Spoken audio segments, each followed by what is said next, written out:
جن لوگوں کے حق ادا کرنے ہمارے اوپر لازم ہیں ان میں سے میاں اور بیوی ایک دوسرے کے حق ادا کریں.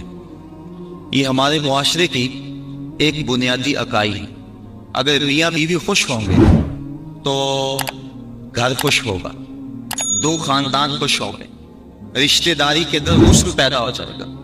لیکن اگر میاں اور بیوی کے باہم تعلق ٹھیک نہیں ہوں گے تو گھر برباد ہو جائے گا، اولاد کی تربیت خراب ہو جائے گی، دو خاندان برباد ہو جائیں گے، رشتہ داری کا تعلق کمزور ہو جائے گا. تو شریعت اسلامیہ نے اس کی سخت تلقین کی. ایک صحابی جاز کی حضور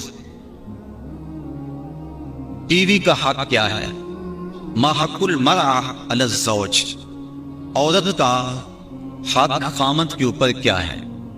تو حضور علیہ السلام نے فرمایا کہ جو آپ کھائے وہ اس کو کھلائے. یہ نہیں ہے کہ میاں اور بیوی کے کھانے میں اور ان کی غذا میں فرق ہو. جس طرح کا کھانا خود کھائے اس طرح کا اپنی بیوی کو کھلائے. اور دوسرا فرمایا کہ جس طرح کا خود لباس پہنے اس طرح کا اپنی بیوی کو لباس پہنائے. تیسرا حق حضور علیہ السلام نے یہ بیان فرمایا کہ تو اس کے چہرے پہ نہ مارے. گھر میں سو شکل رنجی ہو جاتی ہے، بلا یضرب الوجہ، چہرے پہ نہ مارے. آقا کریم علیہ السلام نے فرمایا لا تضربوا اماء اللہ، اللہ کی لونڈیوں کو مارو نہ. منع فرمایا گیا. بعض مرد اپنی حاکمیت جگانے کے لیے، اپنے تغلب کو ظاہر کرنے کے لیے اور پر تشدد کرتے ہیں اور سمجھتے ہیں کہ یہ ہم نے بڑی بہادری کی ہے. یہ کوئی اچھا کام نہیں ہے وہ جو اس نے کیا ہے. شریعت نے روکا ہے، منع کیا ہے. عورت مارنے سے درست نہیں ہوگی بلکہ معاملہ اور خراب ہو جائے گا. عورت کو بارے میں حضور نے ارشاد فرمایا یہ ٹیڑھی پسلی سے پیدا کی گئی ہے، اگر اس کو بالکل سیدھا کرنا چاہو گے تو یہ ٹوٹ جائے گی، اور اگر تم جو ہے وہ کوشش نہیں کرو گے تو ٹیڑھی کی ٹیڑھی رہے گی. اس لیے اس کی اصلاح کی کوشش بھی کرو، لیکن یہ تصور کہ بالکل درست ہو جائے. عورت کی کچھ چیزیں عورت کا حسن ہے. اللہ تعالیٰ نے قرآن مجید کے اندر ارشاد فرمایا ہے کہ وہ لوگ جو محسن اور غافل عورتوں کے اوپر تہمت لگاتے ہیں، تو محسنات الغافلات، اللہ تعالیٰ جل شانہ نے یہ عورت کا حسن شمار کیا ہے، عورت کی خوبی بیان فرمائی ہے غافل ہونا. مرد بڑا زمانے ساز ہو تو یہ اس کا حسن ہے، لیکن عورت بولی بالی ہو، صرف امور خانہ داری کو جانتی ہو، باہر کے معاملات کو نہ جانتی ہو، یہ عورت کا حسن ہے. تو یہ لازمی نہیں ہے کہ عورت بھی مرد کی طرح تیز ہو. آج جس معاشرے میں ہم جی رہے ہیں، آج عورت کو مردوں کے مقابل کھڑا کر دیا گیا اور وہ گھر کے کام کو بوجھ سمجھتی ہے. ہوٹل کے اندر کتنے کتنے لوگوں کو کھانا کھلا رہی ہے، گھر میں کہتے ہیں میرے ساتھ ظلم ہو رہا ہے. یہ ہوسٹس بھرتی ہو گئی ہے تو 400 جو ہے وہ مسافروں کو جو ہے وہ پانی پیش کر رہی ہے، اور کتنے لوگوں کی بھوکی نظروں کا شکار ہو رہی ہے. ہر کوئی اپنی خواہش کے مطابق اس سے بات کر رہا ہے تو وہ اتنے لوگوں کی خدمت کر رہی ہے. یہ ظلم نہیں ہے؟ اور گھر میں 10 بچوں کا کھانا پکائے اور اپنے خامد کے باپ کا اور اس کی ماں کا کھانا پکائے اور ان کی خدمت کرے تو سارے چیخ اٹھتے ہیں یہ ظلم ہو گیا. ادھر 300-400 لوگوں کی خدمت کر رہی ہے. یہ عجیب سا ماحول ہے. تو عورت کی کچھ چیزیں جو ہیں وہ اس کا حسن ہے اور وہی اس کی زندگی کا نکھار ہے اور وہی اس کی خوبی ہے. تو اللہ تعالیٰ نے قرآن مجید کے اندر غافلات کا لفظ عورت کی خوبیوں کو شمار کرتے ہوئے بیان فرمایا. تو یہ کیونکہ پسلی ٹیڑھی رہے تو پسلی کے ٹیڑھا ہونے میں بھی ایک حسن ہے. اگر سیدھی ہو جائے تو حسن ظاہر ہو جائے گا. اس لیے فرمایا کہ یہ ٹیڑھی پسلی سے پیدا کی گئی ہے تو یہ بالکل سیدھی بھی نہیں ہو سکتی ہے. اس کی ناقص العقل ہے، اس کے اندر کچھ کمیاں ہیں. اور ایک موقع پہ حضور نے ارشاد فرمایا اگر اس کی کچھ عادتیں تمہیں ناپسند ہیں تو کچھ ایسی عادتیں بھی تو ہوں گی جو تمہیں پسند ہوں گی. یعنی ساری عادتیں دیکھو نا، مجموعی طور پہ دیکھنا ہے. وہ تمہاری کتنی خدمت کرتی ہے، ماں باپ کو چھوڑ کے آئی ہے، بہن بھائیوں کو چھوڑ کے آئی ہے، تم سے پہلے اٹھتی ہے، تمہارے بعد سوتی ہے. اور کبھی کبھار ایسا ہوتا ہے کہ میاں بیوی اکٹھے کہیں گئے ہوتے ہیں تو راستے کے اندر دونوں آ رہے ہیں، بچہ بیوی نے اٹھایا ہوا ہے جبکہ طاقتور مرد ہے، اور پھر جب واپس گھر پہنچتے ہیں تو خاوند کہتا ہے کہ جلدی جلدی پانی بناؤ، اور وہ کبھی برف توڑ رہی ہے، کبھی چینی میں لا کے پانی تیار کر رہی ہے. اور پھر سب سے پہلے خامد کو دیتی ہے، بچتا ہے تو خود پیتی ہے، کمزور بھی بیوی ہے، دونوں ایک طرح کے دودھ میں چل کے آئے ہیں، بچہ بھی بیوی نے اٹھایا ہوا تھا، اور آگے خامد بیوی کو کہتا ہے کہ یہ کام تو کر، لیکن پھر بھی اس کی زبان پہ شکوہ نہیں آتا، اس کو کہتا تم پانی تیار کرو، پانی پیتا کہتا اب کھانا پکاؤ، اس گرمی میں پھر بیوی باورچی خانے میں چلی جاتی، کھانا پکا کے آدھے گھنٹے کے بعد پھر مرد کے سامنے رکھتی ہے، وہ کھاتا ہے، کھا کے پھر کہتا ہے ٹانگیں دباؤ، اور شکوہ نہیں کرتی کہ عجیب بات ہے تیرے ساتھ میں بھی اسی طرح تھکی ہوں، میں نے بچہ بھی اٹھایا ہوا تھا، میں نے پھر پانی تیار کیا، اب کھانا سخت گرمی میں بنایا، یہ اس کی اچھی عادت ہے۔ تو فرمایا اگر تم اس کی کچھ عادتوں کو دیکھ کر پریشان ہوتے ہو تو کچھ اس کی عادتیں ایسی بھی تو ہوں گی جو تمہیں پسند ہوں گی، اگر یہ تم سوچ لیا تو میاں بیوی کے در محبت کا رشتہ مستقل ہوگا، کمزور نہیں ہوگا۔ بلکہ ایک انگریزی نے لکھا، وہ کہتا ہے کہ کوئی شے بھی جو ہے اس پہ کوئی نہ کوئی فائدے ضرور ہوتے ہیں، وہ مثال دیتا ہے، وہ کہتا ہے جو گھڑی بند پڑی ہے نا ایک دن میں 2 مرتبہ وہ بھی سچ بولتی ہے، مثال کے طور پہ گھڑی بند ہوگی 12 بجے، تو جب دن کے 12 بجے ہیں اس وقت گھڑی سچ بول رہی ہوتی ہے، رات کو جب 12 بجے تو گھڑی سچ بول رہی ہوتی ہے، کہتا ہے جو خراب گھڑی ہے وہ بھی دن میں 2 مرتبہ سچ بولتی ہے۔ تو اگر کسی شخص کی خرابیاں تمہیں نظر آئے تو اس کی کوئی خوبی بھی ڈھونڈ لیا کرو، مکھی کی طرح نہیں کہ سارے بدن کو چھوڑ کر جہاں زخم ہو وہاں ہی بیٹھنا ہوتا ہے، جہاں خوشبو ہو وہاں بھی تو جاؤ۔ اس لیے فرمایا حضور علیہ السلام نے، یا غور تو کیجئے خاندانوں کو جوڑنے کا اور میاں بیوی کے اندر باہم محبت پیدا کرنے کا یہ کتنا حکمت بھرا جملہ ہے، یہ جوامع الکلم سے ہے یہ جملہ، اور کتنا حسن ہے اس جملے کے اندر۔ فرمایا اگر اس کی کوئی بات تمہیں ناپسند ہے تو کوئی اس کی ایسی بات بھی تو ہوگی جو تمہیں پسند ہے، اور تم اس کو دیکھ لو۔ بلکہ صوفیہ فرماتے ہیں اگر خوبی دیکھنے کا شوق ہو تو کسی اور میں دیکھو، اور برائی دیکھنے کا شوق آئے تو اپنے اندر دیکھو۔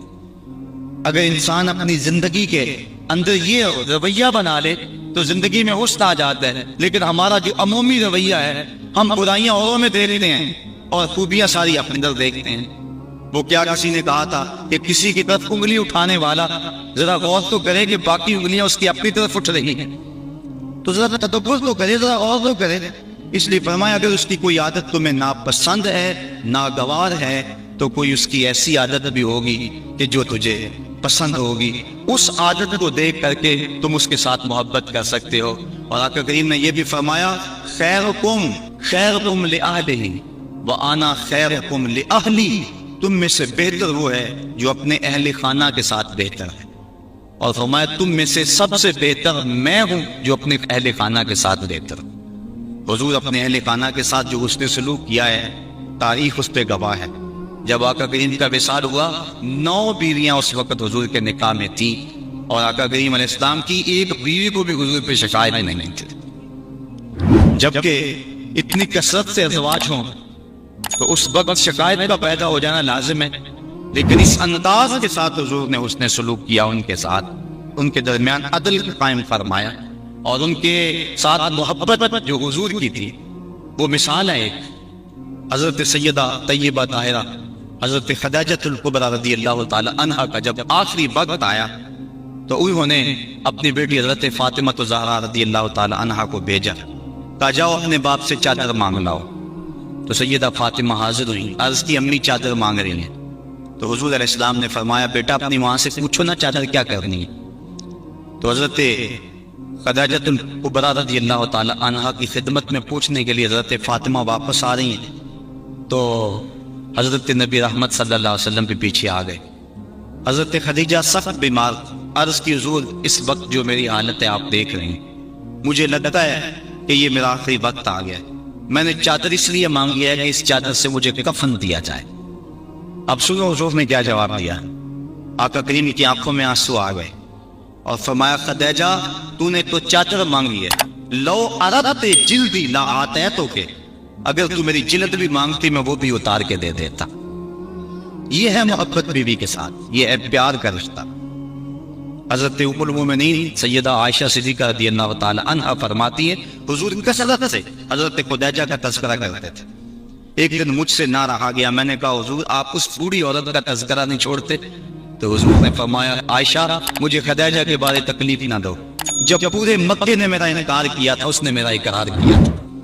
حضرت عائشہ صدیقہ رضی اللہ تعالیٰ عنہ فرماتی ہیں ایک دن حضور بقیع سے واپس آ رہے تھے، میرے سر میں سخت درد ہو رہا تھا، حضور تشریف لائے تو میں نے کہا ہائے میرا سر گیا، تو حضور علیہ السلام نے کہا وَأَنَا یا عائشہ، عائشہ یہ تیرے سر میں درد نہیں، یہ تو میرے سر میں درد ہو رہا ہے۔ یہ بیوی کے ساتھ محبت کا انداز ہے جو حضور نے اختیار فرمایا، یہ کیسا پیار ہے، یہ کیسی پتہ غور تو کریں۔ حضرت سودا رضی اللہ تعالی عنہ حضور ان کے ہاں تشریف فرما تھے، حضرت عائشہ صدیقہ رضی اللہ تعالی عنہ نے کچھ پکایا، مٹھی چیز تیار کی، جی میں آیا حضور کو دوں، آقا کریم حضرت سودا رضی اللہ تعالی عنہ کے ہاں تھے، انہوں نے وہ شے اٹھائی اور حضرت سودا کے حجرے میں چلی گئی، وہ چیز رکھی، کھانا شروع کیا، حضور بھی تناول کر رہے، حضرت عائشہ رضی اللہ تعالیٰ عنہ بھی تناول کر رہی، لیکن حضرت سودا نہیں لے رہے، ان کے دل میں یہ بات آ گئی کہ میری باری تھی اور یہ کھانا تیار کر کے ادھر لے آئی ہیں، اس لیے وہ نہیں کھا رہے، تو حضرت عائشہ صدیقہ رضی اللہ تعالیٰ عنہ نے اس حلوے یا اس چیز سے انگلی کے ساتھ تھوڑی سی چیز لگائی، حضرت سودا کے رخسار پہ مل دی۔ اب حضرت سودا نے عرض کی حضور یہ دیکھو انہوں نے کیا کیا ہے، تو آقا کریم نے فرمایا نیکی کی جزا نیکی اور برائی کی جزا برائی، ایسا کرو کہ تم بھی بدلہ لے لو، تو حضرت سودا نے انگلی لگائی اور حضرت عائشہ صدیقہ رضی اللہ تعالیٰ عنہ کے چہرے پہ لگا دی۔ اب ان کے چہرے پہ بھی وہ حلوہ یا وہ کھیر وغیرہ لگی ہوئی ہے، ان کے چہرے پہ بھی لگی ہوئی ہے، باہر دروازے سے دستک ہونے لگی، دروازے پر کسی نے دستک دے دی، اب حضور تشریف لے گئے، دیکھا تو حضرت عمر فاروق کھڑے تھے، ابھی غالباً حجاب کی آیتیں نہیں اتری تھی، تو حضور جلدی جلدی آئے، فرمایا منہ دھو لو عمر آ رہے ہیں۔ اب دونوں کے ساتھ عدل بھی فرمایا حضور نے، اور ایسی شفقتی بھی پیدا ہو گئی۔ بعض مرد سمجھتے ہیں کہ ہم مرد ہیں اور ہمیں عورتوں کے ساتھ بالکل سیریس رہنا چاہیے، ان کے ساتھ کوئی مزاح نہیں کرنا چاہیے، جبکہ مزاح فرمانا چاہیے عورتوں کے ساتھ۔ حضور نے فرمایا ہے، حضرت عائشہ صدیقہ رضی اللہ تعالی عنہ اور حضور جا رہے تھے کسی سفر پہ، حضور کی عادت یہ تھی جب قافلے میں ہوتے سفر کرتے تو سب سے پیچھے ہوتے، تو قافلہ تھوڑا سا آگے چلا گیا، تو حضور نے فرمایا عائشہ دوڑ نہ لگائیں، عرض کی ہاں ٹھیک ہے۔ حضرت عائشہ صدیقہ رضی اللہ تعالیٰ عنہ کہتی ہیں کہ میں پتلی دبلی تھی، میں اپنے پاؤں سے آگے نکل گئی، یہ لفظ کے حضرت عائشہ صدیقہ نے یہ نہیں کہا میں حضور سے آگے نکلی، بلکہ ادب کا یہ عالم ہے، کہا میں اپنے پاؤں سے آگے نکل گئی۔ خیر معاملہ ختم ہو گیا، کافی عرصہ بیت گیا، ایک دن پھر ایسا موقع بنا، میرے جسم میں تھوڑی سی فربہی آ گئی تھی، تو حضور نے فرمایا عائشہ دوڑ نہ لگائیں، میں نے کہا لگاتے ہیں، تو جب دوڑ لگائی تو میں پیچھے رہ گئی، حضور آگے چلے گئے، تو حضور نے پیچھے پلٹ کے دیکھا، مسکرا کے فرمایا یہ اس دن والا بدلہ ہو گیا، تو اب مزاح فرمایا حضور علیہ السلام۔ اور حضرت عائشہ صدیقہ رضی اللہ تعالیٰ عنہ فرماتی ہیں کہ اللہ کے محبوب علیہ السلام مجھے حمیرہ کہہ کے پکارتے تھے، یہ محبت کا عالم تھا، تو عورت کے ساتھ اس نے سلوک کرنے کا درس دیا گیا ہے، تو فرمایا اس کو مارو نہ، ولا یکبہ، اور اس کو گالی نہ دو، عورت کو گالی گلوچ کرنا یہ کوئی اچھی عادت نہیں ہے، کسی کو گالی دیں آپ یا مجھے کوئی گالی دے تو میرے دل میں جو ہے وہ زخم لگے گا اس گالی کا، وہ کیا کسی عربی شاعر نے کہا ہے تلوار کے زخم ہے وہ مٹ جاتے ہیں لیکن جو زبان کے زخم ہے وہ نہیں مٹتے، کسی کا مارا ہوا پھول ختم نہیں ہوتا، اب کسی کو کوئی بات کہہ دے تو ساری زندگی وہ زخم نہیں مٹتا، تو جن میاں بیوی نے اکٹھے رہنا ہو ساری زندگی اور وہ خامد گالیاں دے تو بیوی کے دل میں کتنی نفرت پیدا ہو جائے گی، یہ آئلی زندگی کا سسٹم تباہ ہوگا یا نہیں ہوگا۔ اس لیے حضور نے فرمایا کہ چوتھا حق یہ ہے کہ وہ گالی نہ دے، اور پانچواں حق یہ بیان فرمایا حضور نے وَلَا يَحْجُرْ إِلَّا فِي الْبَيْتِ، عورت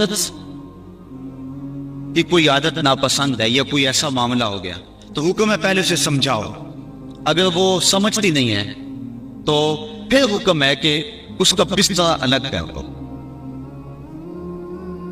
اب علماء نے اس کے ساتھ بھی شرط لگائی ہے، بستر الگ کرنے کا یہ مفہوم نہیں ہے کہ اس سے بول چال چھوڑ دو، اگر بول چال چھوڑ دو کہ بچوں پہ اثر پڑے گا، بستر کو الگ کرنا یہ تمہارے میاں بیوی کا معاملہ ہے، بچوں کو پتہ نہ چلے، بچوں کی تربیت خراب ہو جائے گی اگر تم اس سے جو ہے وہ ایسا الجھاؤ پیدا کر لو گے۔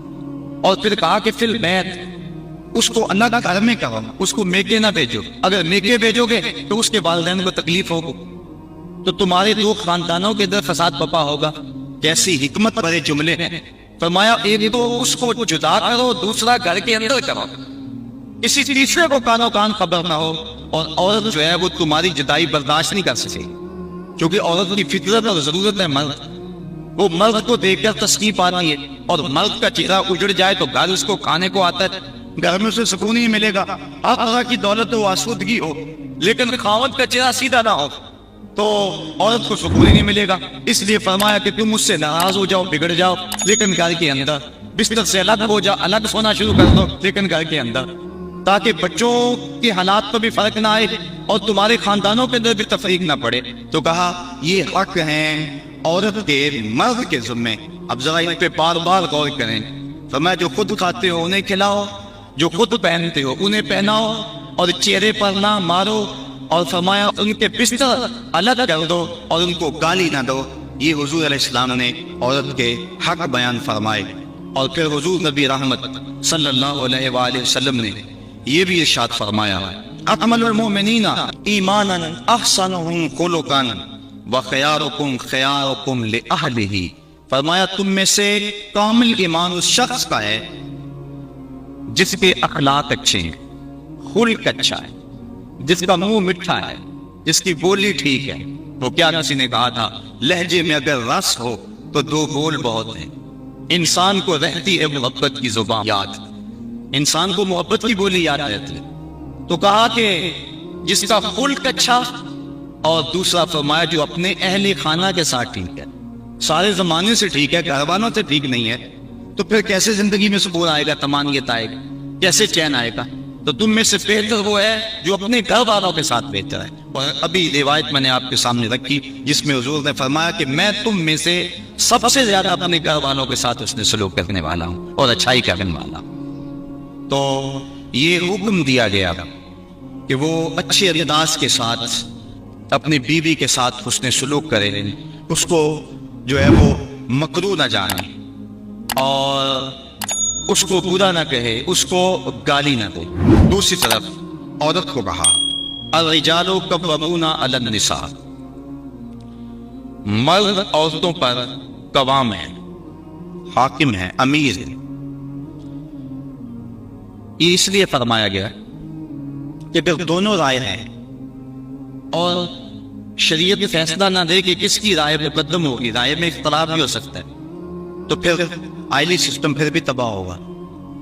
عورت رائے دے، مرد اس کو قبول کرے، اس کی رائے کی پرواہ نہ کرے، یہ مرد کے لیے مناسب نہیں ہے۔ اس طرح عورت گھر کے اندر عضو معطل بن جائے گی، وہ سمجھے گی کہ میری اس گھر میں اہمیت ہی کوئی نہیں، میں جو بات کرتی ہوں مجھے کوئی پوچھتا ہی نہیں ہے۔ عورت بندہ اپنی مرضی بھی کر رہی ہے، عورت کی رائے لے رہے۔ جب کسی کی رائے لیتے ہو آپ کسی معاملے میں تو اس کی عزت افزائی ہوتی ہے، تو اس لیے عورت کے ساتھ مشاورت کریں، اس کی بات کو اہمیت دیں۔ اگر اس کی بات قابل قبول نہیں ہے تو اچھے انداز سے اس کو سمجھائیں، لیکن فرض کرو کہ رائے مختلف ہو گئی ہیں تو رائے کس کی کو ترجیح ہوگی؟ مرد کی رائے کو ترجیح ہوگی۔ جس طرح کہ میں نے حقوق والدین کو عنوان سے عرض کیا تھا کہ ماں کچھ اور کہتی ہے، باپ کچھ اور کہتا ہے، اب کس کی بات مانیں گے، ماں کی یا باپ کی؟ ماں کا درجہ بہت زیادہ ہے، لیکن ماں کہتے ہیں یہ کرو، باپ کہتا ہے یہ کرو۔ تو علماء نے جزیہ بیان فرمایا کہ خدمت میں ماں مقدم ہے، تعمیل حکم میں باپ مقدم ہے۔ پہلے تو ماں باپ کو چاہیے اولاد کو کسی مشقت میں نہ ڈالیں، کسی مصیبت میں نہ ڈالیں، لیکن اگر ایسا کبھی ہو جائے تو خدمت میں ماں کو ترجیح دی۔ جب باہر سے آئے تو پہلے ماں کی ٹانگیں دبائیں، اس کے پاؤں دبائیں، پھر اس کے بعد باپ کے۔ خدمت میں ماں کو ترجیح دی، لیکن جب حکم کی تعمیل کی بات آئے پھر باپ کو ترجیح دیں، کیونکہ قوام باپ ہے، گھر کا حاکم اور امیر باپ۔ اگر باپ کی بات نہیں مانی جائے گی تو پھر گھر میں فساد برپا ہو جائے گا۔ اسی طرح زوجین میں سے خامد کی بات کو ترجیح اگر دی جائے گی تو یہی معاشرے کا بھی حسن ہے اور خاندان کے اندر بھی اسی میں عزت ہے۔ اگر خامد کچھ اور کہتا ہے، بیوی کچھ اور کہتی ہے، بات بیوی کی مان لی جائے تو گھر میں تو مصیبت بن گئی۔ خامد کو کوسنے دیں گی، اس کے بہنیں بھی، اس کے بھائی بھی، اس کی ماں بھی کہے گی، باپ بھی کہے گی، بیوی کے پیچھے لگ گیا۔ لیکن اگر بیوی خامد کے پیچھے لگ جائے تو یہ بیوی کے لیے حسن ہے، مرد کا بیوی کی اطاعت کرنا یہ مرد کے لیے حسن نہیں ہے، لیکن بیوی کا مرد کے پیچھے لگ جانا اور اس کی بات کو مان لینا یہ جو ہے وہ حسن ہے بیوی کے لیے، اور یہ اس کی اطاعت کے زمرے میں آتا ہے۔ تو مرد حاکم بنایا گیا ہے، لیکن حاکم کا یہ مطلب بھی مرد نہ سمجھے کہ وہ جب چاہے عورت کو مارنا شروع کر دے، اس کو غلام سمجھے اور اس کی اہمیت ہی نہ سمجھے، بلکہ عورت کو برابر مشاورت میں شریک رکھے۔ جس طرح مرد عورت پہ ناراض ہو جاتا ہے، عورت کو بھی حق ہے کہ وہ مرد پہ ناراض ہو جائے کسی معاملے میں، اور جس طرح عورت مرد کو مناتی ہے، مرد بھی اپنی بیوی کو منا سکتا ہے، راضی کر سکتا ہے، اس میں کوئی حرج نہیں ہے، چونکہ گھر میں شکنجی ہو سکتی ہے۔ بخاری شریف میں روایت موجود ہے، حضور نبی رحمت صلی اللہ علیہ وسلم نے ارشاد فرمایا، عائشہ جب تم ناراض ہوتے ہو مجھے پتہ چل جاتا ہے۔ عرض کی حضور کیسے؟ فرمایا جب تم راضی ہوتی ہو اس وقت کوئی بات ہو تو قسم اٹھاتی تو کہتی ہو رب محمد، مجھے محمد کے رب کی قسم، اور جب تم ناراض ہوتی ہو اور کوئی بات ہو تو قسم اٹھاتی ہو تو کہتی ہو رب ابراہیم، مجھے ابراہیم کے رب کی قسم ہے۔ تو مجھے پتہ چل جاتا ہے کہ اب تم ناراض ہو اور اب تم راضی ہو۔ جب حضرت عائشہ صدیقہ رضی اللہ تعالیٰ عنہا نے یہ بات سنی تو کہا ما اقدر الا اسمک، حضور میں صرف آپ کا نام ہی چھوڑتی ہوں، دل میں تو آپ ہی ہوتے ہیں، دل میں تو آپ ہی کے ڈیرے ہیں اور آپ ہی کے بسیرے ہیں۔ تو یہ اسلام نے ہمیں کیسا روشن راستہ دیا، اور حضور کی سیرت اور حضور کا عمل ہمارے سامنے۔ تو میاں بیوی کے اندر تو عام شکل رنجی ہو سکتی ہے، تو اس کے اندر جو ہے ایک فریق ناراض ہو گیا تو دوسرا راضی کر لے، دوسرا ناراض ہو گیا تو پہلا راضی کر لے۔ کس قدر گھر میں حسن آ جائے گا، جب گھر حسین ہوگا تو سارا معاشرہ حسین ہو جائے گا۔ لیکن اگر یہ جو بنیادی اکائی ہے اس میں حسن نہ ہوا تو باقی حسن کیسے ہو سکتا ہے؟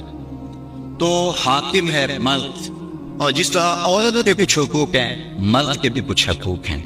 حضور علیہ السلام نے ارشاد فرمایا لا یحل للمرأة ان تصوم وزوجها شاہد الا باذنہ ولا تأذن فی بیتہ الا باذنہ۔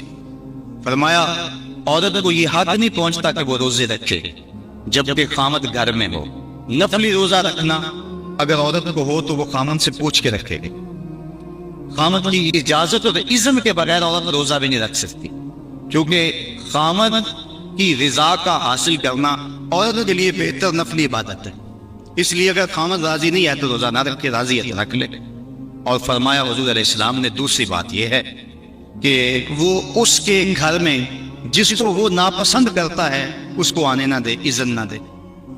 اور ایک حدیث کے اندر یہ لفظ ہیں کہ حضور علیہ السلام نے ارشاد فرمایا کہ وہ خاوند کے بستر کو روندنے نہ دے، یعنی خاوند جس بستر پہ بیٹھتا ہے، سوتا ہے، آرام کرتا ہے، اس بستر پہ کسی کو نہ چڑھنے دے۔ اور اس پر حضرت ام حبیبہ رضی اللہ تعالی عنہا کا عمل ہمارے سامنے ہے۔ یہ ابو سفیان کی بیٹی ہیں، اور حضور پر حضرت ام حبیبہ ایمان لے آتی ہیں، ان کا شوہر بھی ایمان لے آتا ہے۔ جب ہجرت حبشہ ہوئی تو یہ دونوں میاں بیوی حبشہ کی طرف ہجرت کر گئے۔ کچھ عرصہ وہاں گزرا۔ ایک دن حضرت ام حبیبہ سوئی تو خواب دیکھا ہے کہ میرے خامد کا چہرہ بدل گیا ہے، تو سخت پریشان ہوئی۔ صبح اٹھی تو پتہ چلا کہ خامد عیسائی ہو گیا، کسی عیسائی کے پاس بیٹھنا اٹھنا تھا تو اس نے اپنا دین بدل لیا۔ تو حضرت ام حبیبہ رضی اللہ تعالیٰ عنہ الگ ہو گئی۔ کچھ عرصے کے بعد خامد بھی فوت ہو گیا۔ اب وہاں پردیش میں سارے جہان کو چھوڑ کر وہاں گھر بسایا تھا تو وہاں وہ تنہا ہو گئی، تو سخت پریشان تھی۔ آقا کریم علیہ السلام نے حبشہ کے حکمران نجاشی کے ذریعے حضرت ام حبیبہ رضی اللہ تعالی عنہا کو پیغام نکاح بھیجا۔ نجاشی نے ایک لونڈی بھیجی کہ جا کے ام حبیبہ کو کہو کہ اللہ کے نبی تم سے نکاح کرنا چاہتے۔ اب حضرت ام حبیبہ کی زبانی اگلی کہانی سننی۔ کہتی میں گھر میں بیٹھی ہوئی تھی کہ باہر دروازے پہ دستک ہوئی، میں نے دروازہ کھولا تو ایک خاتون کھڑی تھی، میں نے اس کو بٹھایا تو وہ کہنے لگی میں نجاشی کی سمت سے آئی ہوں، اللہ کے محبوب صلی اللہ علیہ وسلم نے تجھے نکاح کا پیغام بھیجا ہے۔ کہتی ہیں ایک لمحے کے لیے تو میں حیران ہوئی اور پھر میری خوشی کی انتہا نہ رہ گئی، اور گھر کے اندر جو کچھ موجود تھا اس وقت میرے پاس، میں نے سب کچھ بطور انعام اس لونڈی کو دے دیا۔ میں نے کہا میرے مقدر کے حضور کے نکاح میں آؤں، پھر اللہ کے محبوب علیہ السلام نے ان سے نکاح کر لیا. وہ مدینہ تشریف لے آئیں. ابو سفیان ان کو ملنے کے لیے مدینہ پہنچے. حضور علیہ السلام کی چارپائی بچھی ہوئی تھی, تو یہ جا کے بیٹھنے لگے تو انہوں نے بستر لپیٹ لیا. تو ابو سفیان کہنے لگا, رملہ تمہیں کیا ہو گیا ہے؟ یہ بستر میرے قابل نہیں سمجھتی ہو یا مجھے بستر کے قابل نہیں سمجھتی ہو؟ تو حضرت ام حبیبہ کہنے لگی کہ یہ بستر اللہ کے رسول کا ہے اور میں نہیں پسند کرتی کہ اس کے اوپر کوئی مشرک بیٹھے. تو کہنے لگا ابو سفیان کہ تم بڑا بدل گئی ہو. پھر اللہ تعالیٰ نے ان کو بھی اسلام کی بہاریں عطا فرما دی. تو یہ حق ہے خامن کا بیوی کے اوپر کہ خامن کے بستر کے اوپر کسی کو نہ بیٹھے. اللہ کے محبوب علیہ السلام نے فرمایا, ایما امرأۃ ماتت وزوجها عنہا راض دخلت الجنہ. وہ عورت جو اس حال میں مری کہ اس کا خامد اس پہ راضی تھا, فرمایا وہ عورت سیدھی جنت میں جائے گی. اور ایک روایت میں ایسا ہے کہ 4 شخص ایسے ہیں کہ جن کو جنت میں جانے میں کوئی رکاوٹ نہیں ہوگی. ان میں سے ایک وہ شخص جس نے اپنے والدین کی خدمت کی اور والدین اس پہ راضی ہوئے. دوسرا وہ شخص جس کے بال بچے زیادہ تھے, ذرائع آمدنی تھوڑے تھے, لیکن اس نے بچوں کے پیٹ میں حرام کا ایک لقمہ بھی نہیں جانے دیا. تیسرا وہ شخص جس نے ایسی پکی توبہ کی, گناہوں کی طرف دوبارہ پلٹنا اس کے لیے اتنا ہی مشکل ہے جس طرح تھنوں سے نکلے ہوئے دودھ کو واپس کیا جائے. اور چوتھی وہ خاتون کہ جس نے اپنی ساری محبتیں اپنے خامد پہ نچھاور کر دی اور اس حال میں فوت ہوئی کہ اس کا خامد اس پہ راضی تھا. فرمایا ان چاروں کو جنت میں جانے سے کوئی بھی نہیں روک سکتا. تو عورت کی جنت مرد ہے, اگر وہ مرد کو راضی کر لے گی تو جنت کی راہوں کی مسافر ہے. اور اگر وہ اپنے شوہر کو راضی نہیں کر پاتی تو اللہ کے محبوب علیہ السلام نے فرمایا میں نے کثرت کے ساتھ عورتوں کو دوزخ میں دیکھا ہے. عرض کی حضور کس وجہ سے؟ فرمایا ایک تو کثرت سے لعنت کرنے والی ہوتی اور دوسرا خامن کی ناشکری کرنے والی ہوتی. یہ تو بد خصلتیں عورت میں ایسی ہیں جو عورت کو جہنم کا ایندھن بنا دیتی ہے. ورنہ عورت جو اپنی خامن اور شوہر کے ساتھ وفا کرتی ہے. کسی بزرگ نے کہا کہ عورت نے 2 بول بولے کہ میں تیری ہوں, پھر زمانہ بدل گیا وہ نہ بدلی, اس نے وفا کی حد کر دی. تو وہ بزرگ کہتے جس طرح عورت نے وفا کی حد کر دی, اگر بندہ اپنے رب سے حد کر دے یوں وفا کی تو اللہ کتنا کرم اس کے اوپر فرمائے. اب عورت دکھ بھی سہتی ہے, تکلیفیں بھی سہتی ہے, لیکن اپنے اس قول سے نہیں پھرتی, بدلتی نہیں ہے. اس کی آزم یہ ہوتی ہے اس گھر میں سرخ جوڑا پہن کے آئی تھی, سفید لباس لے کر نکلوں اس گھر سے, یہ اس کی آزم ہوتی ہے. اور اسی عورت کی یہ خوش قسمتی ہے. تو عورت اگر اپنے خامن کو راضی رکھتی ہے تو وہ جنت کی مسافرہ ہے, لیکن اگر اپنے خامن کو ناراض کر دیتی ہے تو وہ جنت کی خوشبو بھی نہیں پائے. اس حال میں مرے کہ اس کا شوہر اس سے راضی ہو جائے. اللہ اکبر. اللہ کے محبوب علیہ السلام نے مردوں کو عورتوں کے ساتھ اور عورتوں کو مردوں کے ساتھ حسن سلوک کرنے کی تلقین ارشاد فرمائی. اور آقا کریم نے جو آخری وصیت اپنی امت کو کی, اس کے بعد حضور علیہ السلام کا وصال ہو گیا.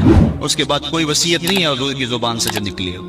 فرمایا لوگوں میں تمہیں 2 چیزوں کی وصیت کرتا ہوں. ایک الصلاۃ, نماز نماز, یعنی نماز کو نہ چھوڑو. اور دوسری وصیت یہ تھی کہ میں 2 کمزوروں کے بارے میں تمہیں اللہ سے ڈراتا ہوں, ایک غلام اور دوسری تمہاری بیویاں. ان 2 کمزوروں کے بارے تمہیں اللہ سے ڈراتا ہوں, ان پہ ظلم نہ کرو. انہوں نے بھاگ تو جانا نہیں ہے, گھر سے نکل تو جانا نہیں ہے, تو ان پہ ظلم کرو گے تو یہ دکھی ہو جائیں گے. تو آقا کریم علیہ السلام نے فرمایا ان 2 کمزوروں کے بارے میں تمہیں اللہ سے ڈراتا ہوں. بلکہ اس قدر حضور نے عورتوں کی نزاکت کا لحاظ رکھا. ایک سفر پہ تھے, ایک شخص اونٹوں کو ہانک رہا تھا, اس کا نام تھا انجشا. تو وہ جلدی اونٹوں کو نا ہانکنے کی کوشش کر رہا تھا تاکہ جلدی پہنچ جائے. تو آقا کریم نے فرمایا انجشا آہستہ آہستہ. فرمایا یہ جو اونٹوں کے اوپر عورتیں بیٹھی ہیں ان کی طرف اشارہ کر کے کہا یہ نازک آبگینے ہیں, کہیں ٹوٹ نہ جائیں. عورتوں کو ناصف عابدین قرار دیا. آج ہمارے معاشرے کے اندر گھروں میں جو جنگ و جدل کا ماحول ہوتا ہے اور عورتوں کے ساتھ جو سلوک کیا جاتا ہے، بتاؤ یہ ناصف عابدین سلامت رہ سکتے؟ حضور نے تو فرمایا اندشا اپنے اونٹوں کی رفتار کو کم کرو، کہیں یہ ناصف عابدین نہ ٹوٹ جائیں. اور پھر سنو حضور نے کیا فرمایا، حبب الیہ من دنیاکم ثلاث، لوگوں تمہاری دنیا سے مجھے صرف 3 چیزیں پسند ہیں. رنگ و نور سے سجی ہوئی یہ کائنات تمہیں مبارک ہو، یہ بزم کواکب کا نور، یہ افلاک، یہ زمین، یہ لہلہاتے ہوئے سبزے، یہ کائنات کا حسن، یہ غوث قضا کی رنگینیاں، یہ بہاروں کے رنگ، یہ پربتوں کی کتاریں، یہ مرغن غذائیں، یہ انواع اقسام کے پھل، زندگی کا سارا حسن، یہ موسموں کا نور اور روشنی، سب کچھ تمہیں مبارک ہو. فرمایا مجھے تو صرف تمہاری دنیا سے صرف 3 چیزیں پسند ہیں. یہ نہیں کہا تیری دنیا سے، کہا تمہاری دنیا سے.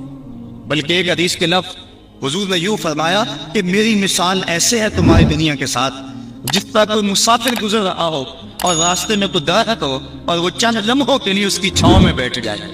تو کہا میں تو چند لمحوں کے لیے رکا ہوں، اور رک کے ایک ایک لمحہ انسان کو زندگی گزارنے کا راستہ بتا گئے ہیں. چند لمحوں کے لیے وہ ٹھہرے ہیں جس پیڑ کے نیچے، سنا ہے آج تک اس پیڑ کا سایہ مہکتا ہے، آج تک وہاں روشنیاں پھیلی ہوئی ہیں. تو کہا حبب الیہ من دنیاکم ثلاث، مجھے تمہاری دنیا سے صرف 3 چیزیں پسند ہیں، الطیب والنساء وجعلت قرۃ عینی فی الصلاۃ. ایک خوشبو، دوسری مندوحہ عورتیں، اور تیسری میری آنکھوں کی ٹھنڈک نماز میں رکھی گئی ہے. تو صاحبو، میرے اور آپ کے آقا و مولا حضور نبی رحمت صلی اللہ علیہ وآلہ وسلم نے یہی ہمیں وصیتیں کی.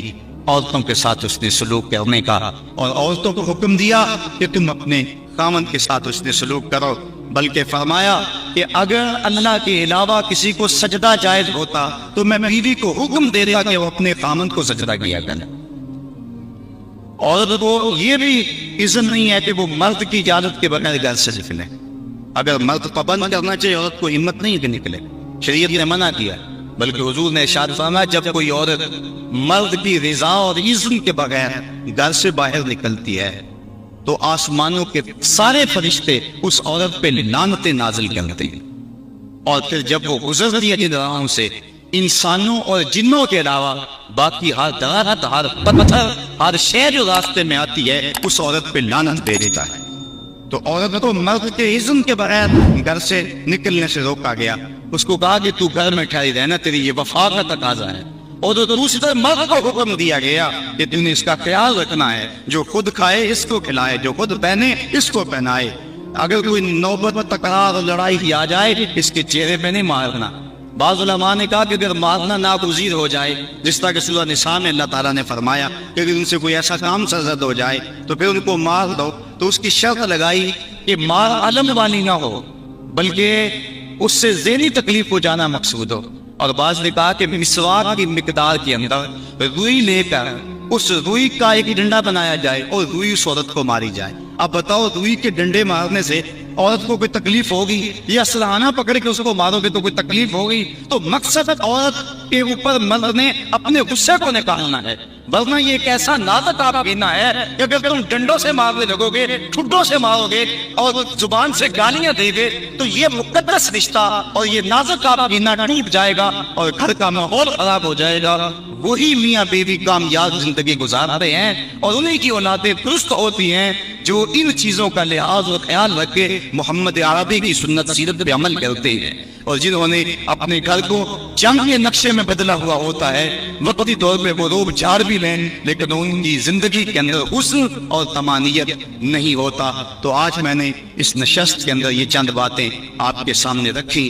اللہ تعالیٰ جل شانہ کی بارگاہ میں دعا ہے کہ مجھے اور آپ کو رسول کریم کے بتائے ہوئے راستوں پر چلنے کی توفیق عطا فرمائے.